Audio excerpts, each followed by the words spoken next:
Sipag at katatagan ang puhunan ng mga babaeng magsasaka at mga habi ng abaka sa Catanduanes. Dahil puhunan din sa trabaho ang maayos na kalusugan.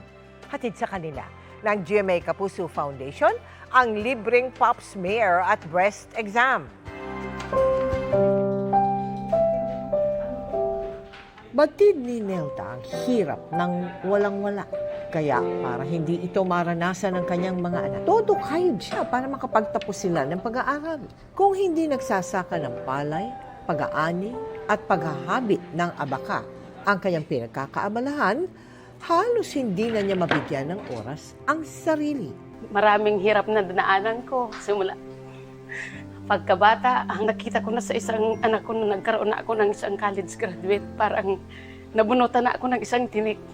Si Ligaya na isasantabi na rin ang kanyang kalusugan dahil sub-sub na sa pagtatrabaho. Maliban kasi sa paghahabi ng abaka, nangingisda siya para may pandagdag kita sa pamilya. Busy lang po talaga sa budget. Pag walang libre, siyempre, unahin po muna yung pangangailangan ng mga bata. Minsan po, nag-ano kami ng mga herbal lang.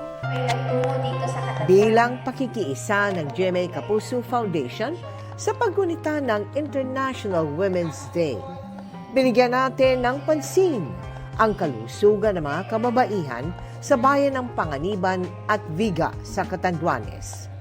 May libreng pap smear, breast examination at itinuro na mahalagang regular itong gawin. Yung pap smear po ay makakatulong po upang maagapan po yung kalusugan ng kwelyo ng matres ng cervix ng isang nanay para masigurado po na wala pong nagsisimulang cancer. Halos po lahat, first-timer po silang nakapag-pap smear.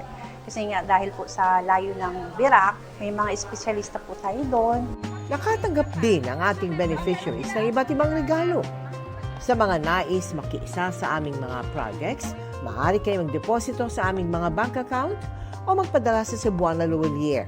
Pwede ring online via GCash, Shopee, Lazada, Globe Rewards, Metrobank Credit Card at Palawan Pay.